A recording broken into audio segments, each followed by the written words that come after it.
Hello, this and my other YouTube videos are extracted from the History of Man series, currently 6 books published in print, ebook, and most importantly, audiobook.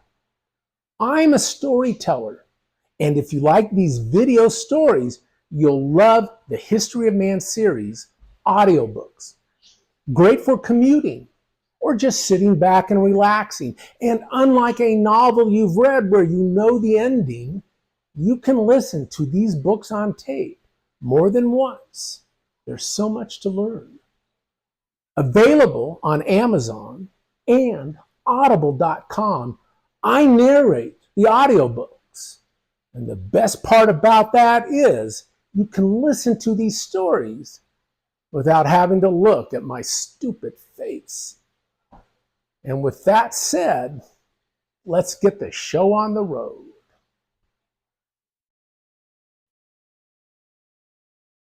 Hello, John Bershoff with another episode of History of Man series.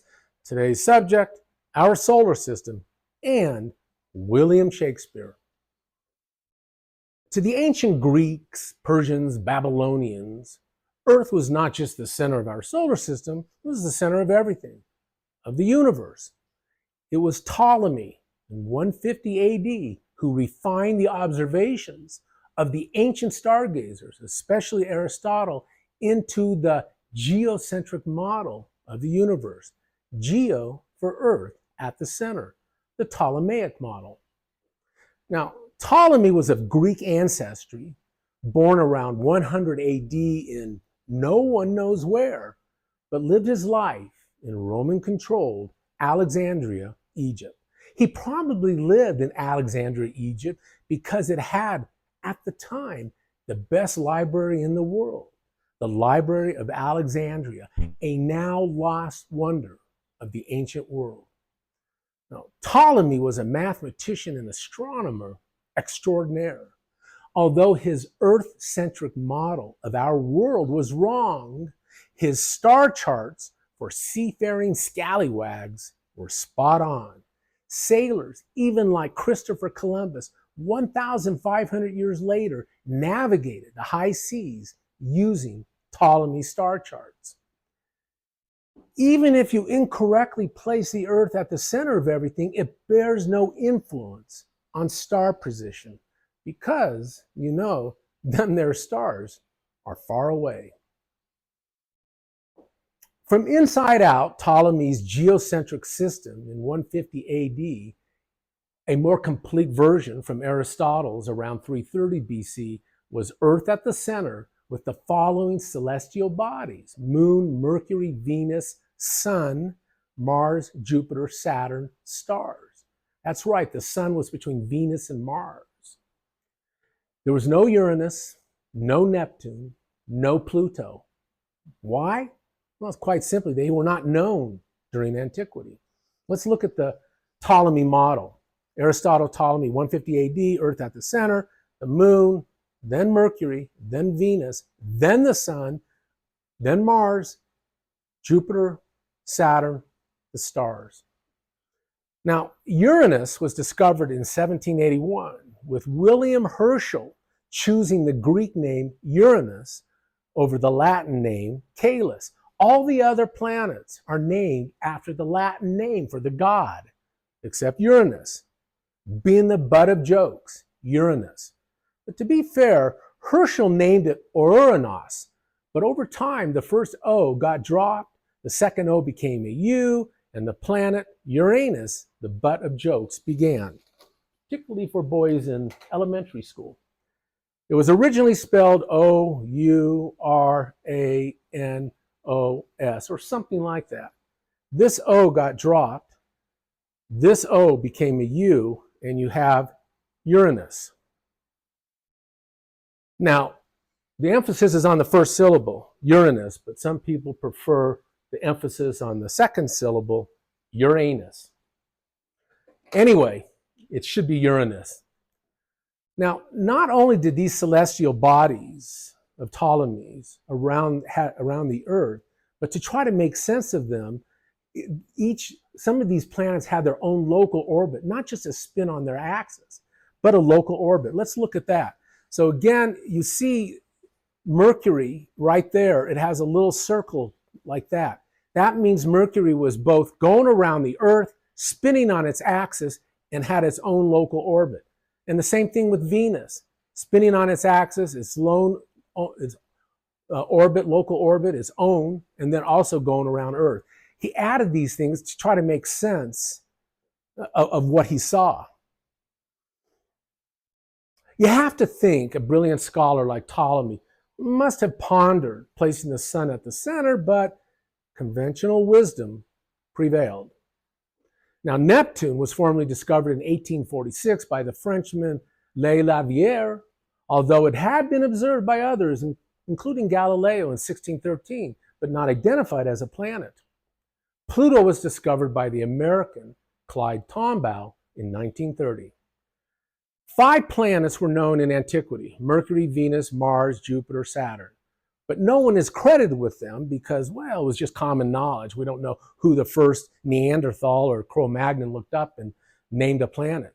They were just common knowledge.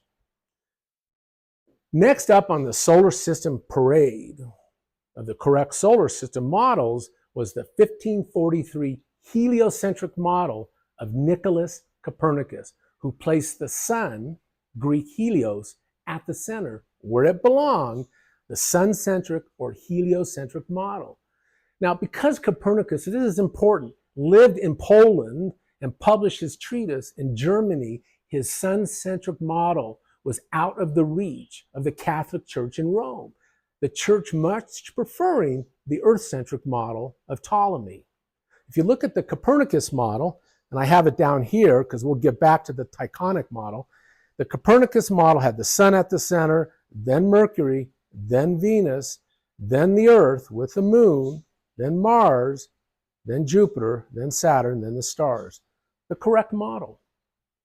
In fact, Galileo, who was Italian and lived in Florence and knew of Copernicus's work, maybe even knew him, much preferred and was quite vocal on the sun-centric model of Copernicus. Now that and a few other beliefs landed one of the most brilliant humans in history to house arrest at his villa for the remaining 10 years of his life. Now, normally such beliefs that were within the reach of the church in Rome would subject a person to formal religious inquisitions and burning at the stake. Fortunately, Galileo was, well, Galileo, and he also had friends in high places, including the previous pope. So I guess house arrest on his sprawling estate among the hills outside Florence was not such a bad punishment. It could have been worse. For reasons that are probably obvious, the Catholic Church preferred the next famous model of the solar system, which was in 1588 by Tycho Brahe from Denmark, which was 45 years after the correct Copernican model. The Tychonic system was wrong. It was an elaborate model that looked more like one of those coffee table doilies at grandma's house, with Tycho reverting back to the Earth-centric model with, in order, the moon, the sun, Mars, Jupiter orbiting around, but Mercury and Venus off on their own with the sun doing their own orbits around the sun as they orbit around the Earth. It was really a convoluted model, and we need to look at that. I put it up here, even though it came after Copernican, because it was Earth-centric. It had the Earth at the center, right here, and then the moon going around Earth, and then the sun, with Mars and Venus going around the sun as they all three went around the Earth. And then Mars, and then Jupiter, and Saturn, and then, of course, the stars. The Tychonic system was convoluted and ridiculous. Occam's razor, or the principle of parsimony, by 14th century English philosopher William of Ockham, simply states, all things being equal, the simplest explanation is usually the correct explanation. Tycho Brahe threw the concept of Occam's razor out the window. By the way, the word razor in philosophy doesn't mean something a guy shaves his face with or a girl her legs. It means to shave away with sharp, critical thought, unnecessary assumptions, or cutting to the chase. Now, Tycho Brahe was a classic Shakespearean character. In fact, it is thought that Shakespeare might have gained inspiration from Tycho's life when he wrote Hamlet in 1602, arguably Shakespeare's greatest play. Now, recall the story of Hamlet is about Prince Hamlet avenging the death of his father, King Hamlet, at the hands of the king's brother and the prince's uncle, Claudius. Everyone dies, 6 inadvertently, including Prince Hamlet, by poisoned swords. It's sort of like the brilliant 2015 Quentin Tarantino movie, The Hateful Eight, where everyone at a snowbound lodge kill each other. No one survives. When Tycho Brahe was 20 years old, this is just some interesting facts about his colorful life that probably gave some inspiration to Shakespeare. He apparently got involved in a sword duel with a fellow math student, the two dueling over an apparent mathematical solution. Really?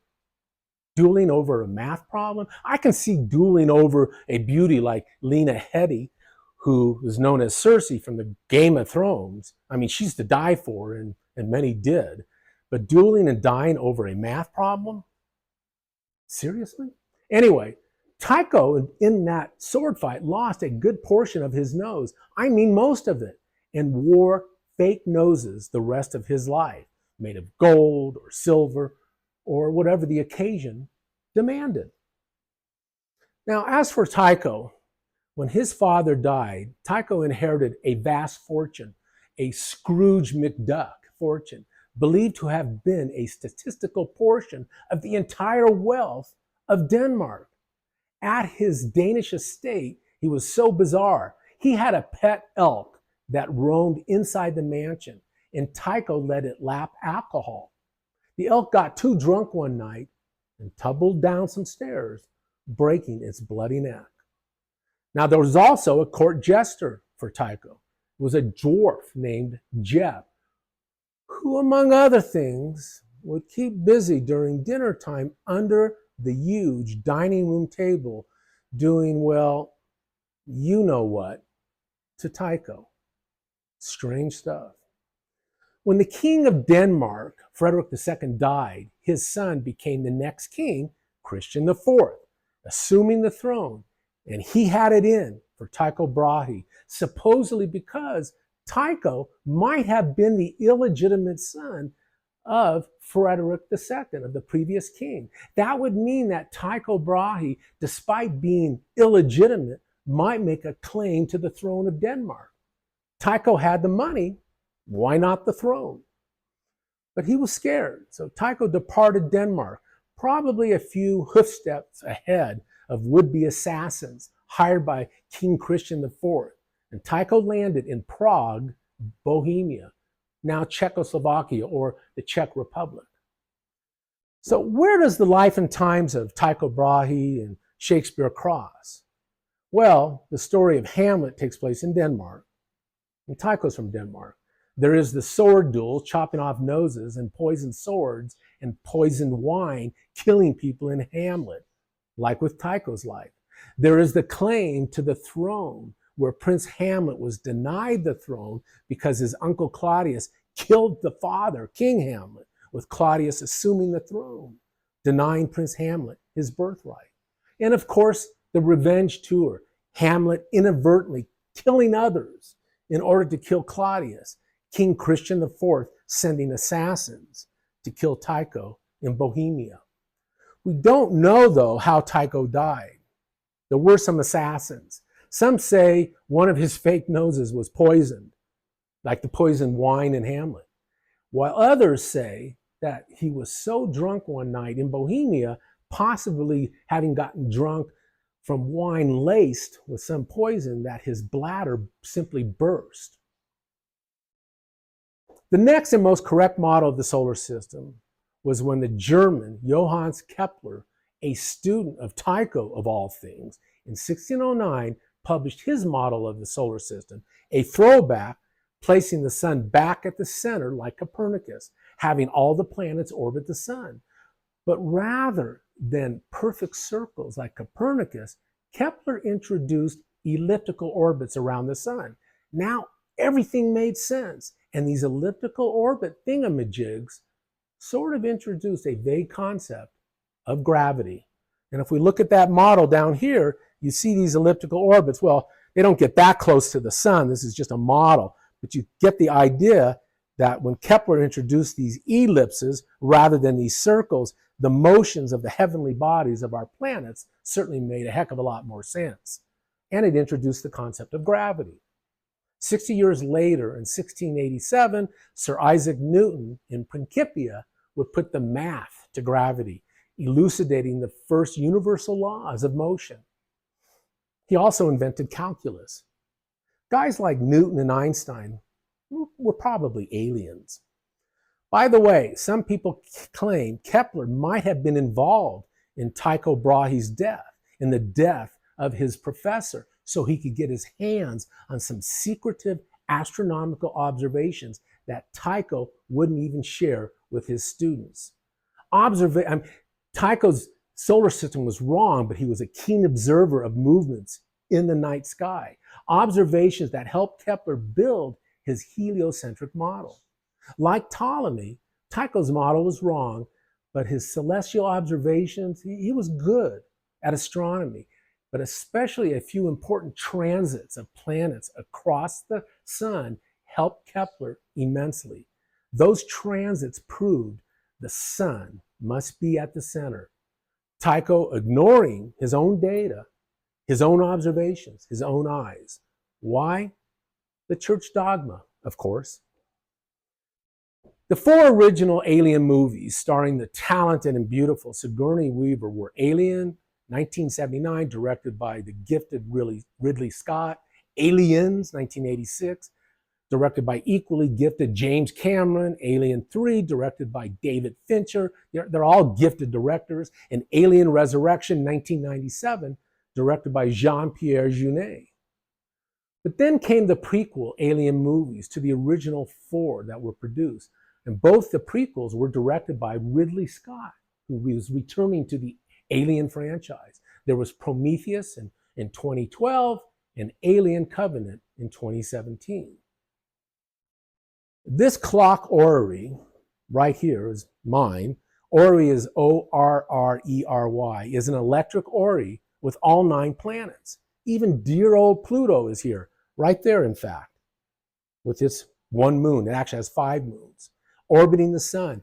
Even the speeds of this Orrery are adjusted to how they would be in the real solar system, with Mercury, the most inner one, going the fastest around the sun, which is right there, and all the other planets on this Orrery moving around the sun in relationship to how Mercury is moving around the sun. If you look at my Orrery for a minute, you'll see that even Pluto moves, and Neptune moves, and Uranus moves. Neptune's over here. And if you stare at this long enough, it will move. Maybe as you've been watching this, you've seen them move. It does move, but it's not that slow if you were to watch this. I remember as a kid, I would watch and watch my grandmother's cigarette ash grow longer and longer as she dozed on the couch. The ash eventually falling into her tapioca that was on her lap, which once she woke up, she'd eat. You know, little boys do stuff like that. They find that stuff fascinating. Anyway, for another discussion of our solar system and what an Orrery is, like this one, watch my YouTube video entitled Alien Prequel and My Favorite Orrery. In short, an Orrery is a mechanical device, sort of like clockworks, like a grandfather clock or a watch, that show the motion of the planets around the sun. Thank you very much for listening. I have 6 books out, History of Man series. These YouTube videos are just extracted from multiple stories in these books. 6 out, more to come. The books are available in print, ebook, and most importantly, audiobook. You can listen to these stories and learn and re-listen to them because you might have forgotten things or didn't quite get things. You can listen to audiobooks over and over again. And the best part about the audiobooks is even though I narrate it, you don't have to look at my face. Thank you very much. I hope you're well and have a good day.